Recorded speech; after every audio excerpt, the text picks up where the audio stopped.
So hi friends, welcome to variety track. So நம்ம இன்றைக்கி வந்து பார்த்திங்கன்னா தெர்மோடைனமிக்ஸில் ஃபஸ்ட் யூனிட்டில் ரிவர்சிபிள் அடியபெட்டிக் ப்ராசஸ் அப்படின்னா என்னென்னு பார்க்கலாம். ஸோ இதை இன்னொரு மாதிரி சொல்லுவாங்க, என்னென்னா isentropic process, reversible adiabatic process or isentropic ப்ராசஸ்ன்னு சொல்லுவாங்க. ஓகே, ஸோ இப்போ இதில் ஃபஸ்ட்டு ஒரு சிலிண்டர் எடுத்துக்கலாம். இந்த போர்ஷன் வந்து நான் சிலிண்டர்னு எடுத்திருக்கேன். ஸோ இதை சிலிண்டர்னு வச்சுக்கலாம். ஸோ இந்த சிலிண்டரில் இந்த இடத்துல இருக்கு இல்லையா, ஸோ இந்த போர்ஷன் வந்து பிஸ்டன். ஓகே, ஒரு பிஸ்டன் இருக்குன்னு வச்சுக்கலாம். ஸோ இதுக்குள்ளார கேஸ், ஸோ இதுக்குள்ளார ஐடியல் கேஸ் இருக்கிறதா வச்சுப்போம்.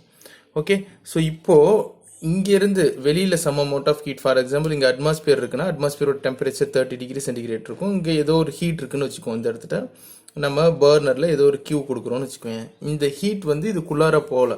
ஓகேவா, இங்கே உள்ளார இந்த கேஸ் ஏதோ ஒரு டெம்பரேச்சரில் ஏதோ ஒரு ஹீட்டில் இருக்குன்னு வச்சுக்கோங்க. அந்த ஹீட்டும் வெளியில் வரல.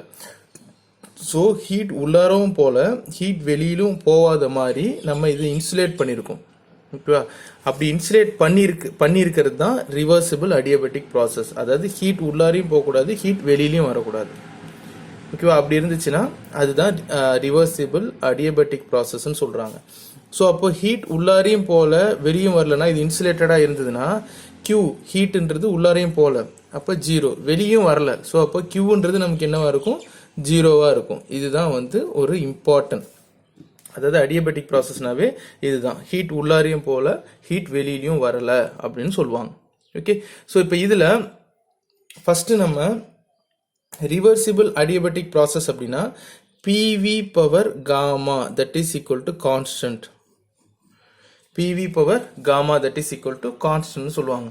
ஸோ இப்போ இந்த PV power gamma equal to constant எப்படி வந்துச்சுன்னு நம்ம இப்போ பார்க்கலாம். ஓகேவா, ஸோ இப்போ first relation between pressure and வால்யூமில் ஹீட் ட்ரான்ஸ்ஃபர் டிக்யூ, அதாவது difference in heat, dQ equal to டிடபிள்யூ ப்ளஸ் டியூன்னு எழுதலாம்.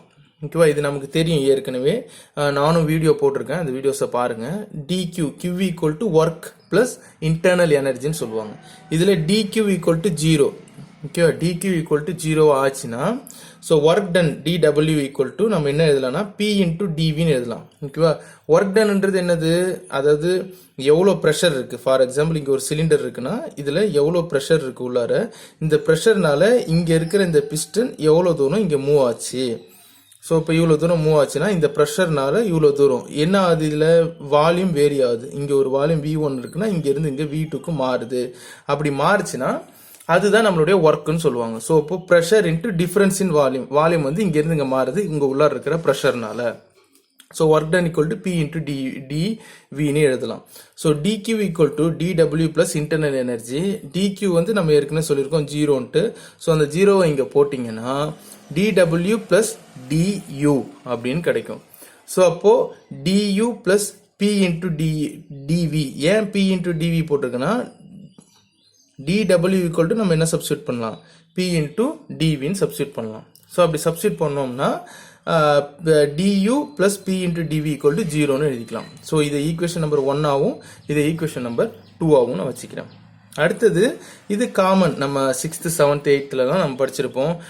Characteristic gas constant that is PV equal to MRT. நீங்கள் என்ஆர்டின்னு படிச்சிருப்பீங்க ஒரு சில பேர், அதை கன்ஃபியூஸ் பண்ணிக்காதீங்க. ஏன்னா என்ஆர்டிங்கிறது மாலிகுல்ஸ்க்கு நம்ம கன்சிடர் பண்ணோம்னா என்ஆர்டி. இங்கே வந்து மாஸை நம்ம கன்சிடர் பண்ணுவோம். ஒரு கேஸ்னா கேஸோடைய மாஸை கன்சிடர் பண்ணதுனால நம்ம எம்ஆர்டின்னு போடுவோம். ஓகேவா, ஸோ இப்போ இதை இந்த மாதிரி நான் கன்சிடர் பண்ணுறேன். அதாவது வால்யூமோட யூனிட் என்னது, volume is equal to metre cube, ரைட்டா, வால்யூமோட யூனிட்டு.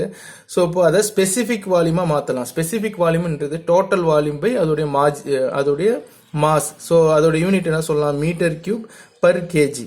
ஸோ இப்போ மீட்டர் கியூப்னா என்னது, total volume divided by mass. So அப்போ இதோட யூனிட் என்னது, மீட்டர் கியூப் பர் கேஜி. அதான ஸ்பெசிஃபிக் வால்யூம். ஸோ அதை நான் ஸ்மால் வியாக எடுத்துக்கிட்டேன். ஓகேவா, ஸோ இப்போ மாஸ் வந்து தட் இஸ் இந்த பிவி ஈக்குவல் டு ஆர்டின்னு எழுதலாம். ஏன் அப்படின்னா இந்த வியில் p into v by m. ஓகேவா, இந்த எம் அதாவது எம் இங்கே வந்துடுச்சுன்னா ஈக்குவல் டு ஆர்டின்னு கிடைக்கும். ஸோ இந்த விஎம்மை நம்ம என்னென்னு எழுதலாம், ஸ்மால் வின்னு எழுதலாம். ஓகேவா? ஸோ அப்போ நான் என்ன எழுதியிருக்கேன், p small v that is equal to r into டின்னு எழுதியிருக்கேன். So p equal to r, அதாவது ஆர் டி இந்த வி கீழே வந்துடுச்சுன்னா v r t divide by small வினா ஸ்பெசிஃபிக் வால்யூம்னு மீனிங். ஓகேவா? ஸோ இது புரிஞ்சிருக்கும். அடுத்தது put p in equation number 2. So அப்போ இந்த பியோட வேல்யூ நம்ம இங்கே கண்டுபிடிச்சிருக்கோம் இல்லையா, இந்த பியோட வேல்யூவை டைரெக்டாக எடுத்துகிட்டு போயிட்டு ஈக்குவேஷன் நம்பர் 2ல சப்ஸ்டியூட் பண்ணுறோம். ஈக்குவேஷன் நம்பர் 2ல சப்ஸ்டியூட் பண்ணுறோம். அப்படி சப்ஸ்டியூட் பண்ணோன்னா du, இந்த du அப்படியே எடுத்து இங்கே எழுதியிருக்கோம். ப்ளஸ் இந்த இடத்துல இருக்கு இல்லையா அந்த p, இந்த pக்கு பதில் p equal to r t by வின்னு சப்ஸ்டியூட் பண்ணுறோம். ஸ்பெசிஃபிக் வால்யூம் ஆர்டி பை வின்னு சப்ஸ்டியூட் பண்ணுறோம். ஸோ அப்படி சப்ஸ்டியூட் பண்ணோன்னா du plus r t divided by we into இந்த volume d into v is equal to 0ன்னு கிடைக்கும். இன்டர்னல் எனர்ஜி du, இதுவும் நல்லா தெரிஞ்சிருக்கும், நம்ம முன்னாடியே படிச்சிருப்போம், இல்லைனா என் வீடியோஸ்லையும் சொல்லியிருக்கேன். Internal energy is equal to m into CV into temperature difference m c suffix v delta t. இந்த இடத்துல நம்ம c சஃபிக்ஸ் p போட்டுறக்கூடாது, ஏன்னா இன்டர்னல் எனர்ஜி இதுக்குள்ளார இருக்கிற internal energy du delta u. அப்போ இதுக்குள்ளார இருக்குதுன்னா இந்த வால்யூம்குள்ளார இருக்கிறது, அதனால cv தான் போடணும். இதோடைய மாஸ் எவ்வளவோ அந்த mass into temperature difference delta t. So du equal to m into cv into dtன்னு எழுதலாம். dtனாலும் t2 minus t1நாலும் ஒன்று தான், அதாவது difference in temperature.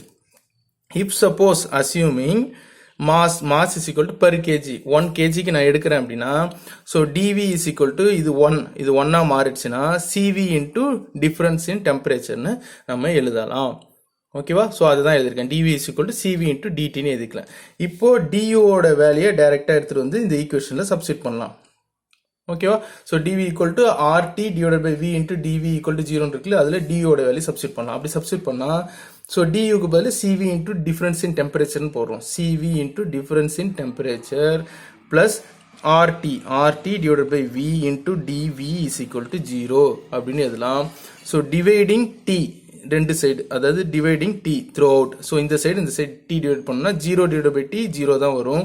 ஸோ இந்த இடத்துல cv dt டிவைடட் பை இங்கே ஒரு t டிவைட் ஆகிடும் இது கீழே, ஸோ அந்த t எங்கே போட்டிருக்கேன், plus r into T divide by we into இங்கே ஒரு t, ஏன்னா t-ஆல் டிவைட் பண்ணுறேன், into dv equal to 0 divide by t கிடைக்கும், அது 0 தான் நமக்கு கிடைக்கும். இப்போது இந்த t-யும் நம்ம என்ன பண்ணிடலாம், கேன்சல் பண்ணிடலாம்.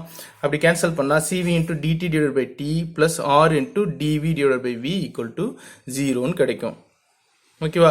Integrating both side. இப்போ இதை இன்டெகிரேட் பண்ணலாம், ஏன்னா ஒரு ஸ்டேட்லேருந்து இன்னொரு ஸ்டேட்டுக்கு மாறுது, 1 to 2 தான் நம்ம கண்டுபிடிக்கணும், அதுக்கு ஃபர்ஸ்ட் இன்டெகிரேட் பண்ணலாம்.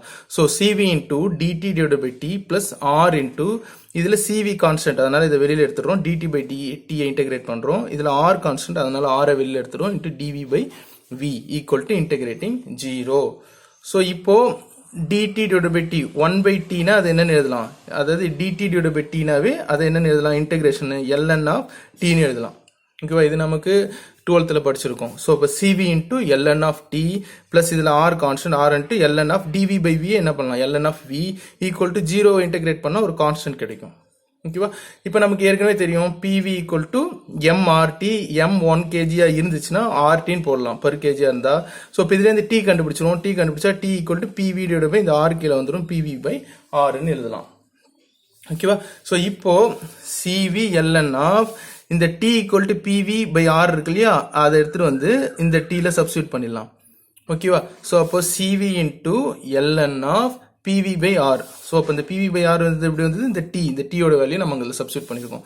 ஸோ இப்போ pv by r plus r into ln of v. So இந்த v ln of v. So ln of v, right, ln of v that is equal to இந்த கான்ஸ்டன்ட், ரைட்டா? ஸோ இங்கே இருக்கு இல்லையா, இந்த கான்ஸ்டன்ட்டை தான் நம்ம இங்கே எழுதுறோம், அந்த ஈக்குவேஷன் அப்படியே எழுதியிருக்கோம்.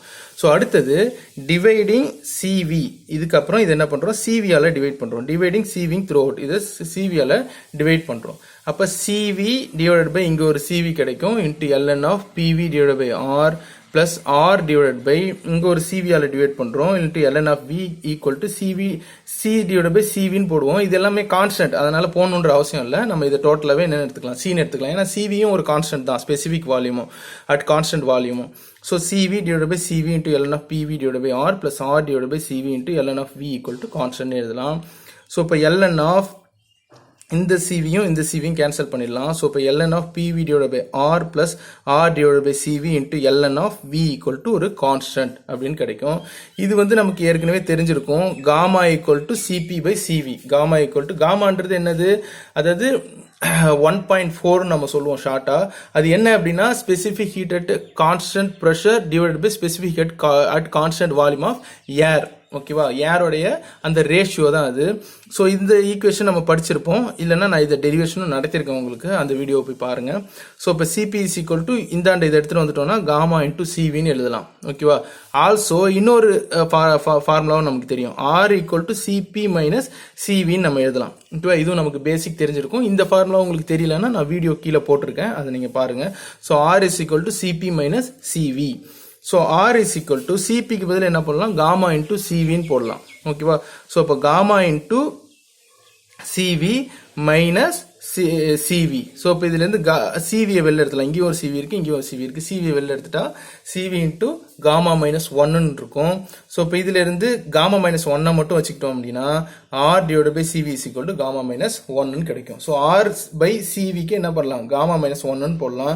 ஸோ இந்த இடத்துல பாருங்க, இந்த இடத்துல ஆர் சிவின்னு இருக்கு இந்த ஈக்குவேஷனில். ஸோ அதுக்கு பதில் என்ன பண்ணலாம், காமா மைனஸ் ஒன் போட்டுடலாம். So ln of p v divide by r plus இந்த ஆர் சிவிக்கு பதில் இங்கே gamma minus one into ln of v that is equal to constant. ஓகேவா, ஸோ இப்போ ln of p v divide by r plus ln of we power gamma minus one. இந்த இடம் நல்லா கவனிக்கணும். ln of we power gamma minus ஒன்னாலும் gamma minus one into ln of வினாலும் ஒன்று தான். இது எந்தாண்ட பவரில் எழுதினாலும் இது எந்தாண்ட எழுதினாலும் ஒன்று தான். So gamma minus one of ln of we equal to ln of we power gamma minus one. இதுவும் நம்ம மேத்தமெட்டிக்ஸில் தெரிஞ்சிருக்கும் நமக்கு இந்த ஃபார்முலா.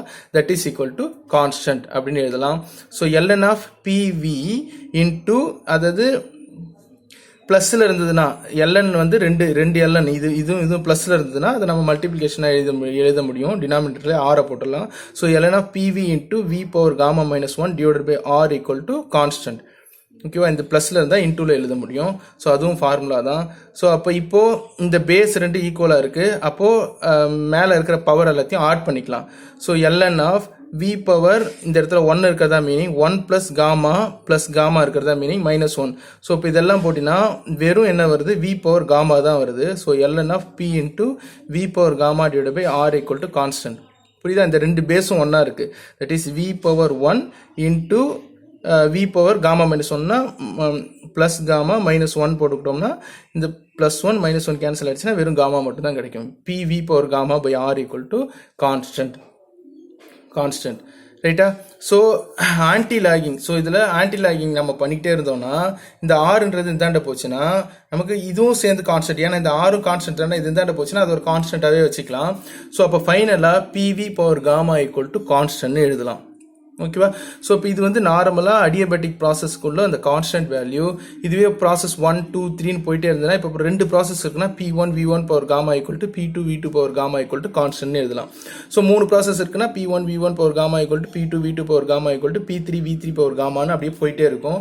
ஸோ இதை வச்சு தான் இவங்க என்ன சொல்கிறாங்க அப்படின்னா the adiabatic process that is PV power gamma equal to constant அப்படின்னு சொல்லுவாங்க. ஓகேவா, ஸோ நெக்ஸ்ட் வீடியோவில் நம்ம இது பிவி டயக்ராம் இதுக்கு எப்படி போடலாம், அடுத்தது அதுக்கு ரிலேஷன் ப்ரெஷர் வால்யூம் ரிலேஷன், அதாவது ப்ரெஷர் டெம்பரேச்சர் வால்யூம் ரிலேஷன் எப்படி போடலான்றதை பார்க்கலாம். தேங்க்யூ ஃபார் வாட்சிங் ஃப்ரெண்ட்ஸ்.